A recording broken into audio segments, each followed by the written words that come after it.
De 2 ans d'un travail minutieux de surveillance, de filature et des policiers qui finissent par décrypter les communications que s'échangeaient les trafiquants par messagerie sécurisée. De gros moyens et de la patience pour démanteler ce qui est présenté comme un super cartel du trafic de cocaïne, contrôlant à lui seul un tiers du marché européen. Le vieux continent, nouvel Eldorado des trafiquants, à tel point qu'il y a un mois, alors que les enquêteurs s'apprêtaient à frapper un grand coup dans la fourmilière, l'agence européenne de la police criminelle reconnaissait faire face à un phénomène d'une ampleur à laquelle elle ne s'attendait pas.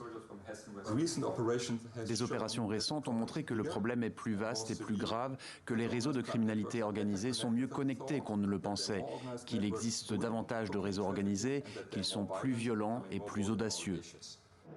30 tonnes de cocaïne ont été saisies lors de cette opération, 49 suspects interpellés en France, en Espagne, aux Pays-Bas, en Belgique et aux Émirats arabes unis. Les Émirats, où 6 gros bonnets présentés comme les têtes pensantes de ce trafic tentaculaire, ont été interpellés, soupçonnés également de blanchiment d'argent. Quant à la drogue, en provenance d'Amérique du Sud, elle transitait notamment par les ports de Rotterdam et d'Anvers, porte d'entrée du marché européen, qui pourrait bientôt devenir le premier marché mondial, avec plus de 4,5 millions de consommateurs. Nous mesurons la quantité de cocaïne qu'il y a sur le marché en fonction de son prix. La cocaïne a chuté de 40% en 10 ans et sa pureté a augmenté. La cocaïne est donc de meilleure qualité.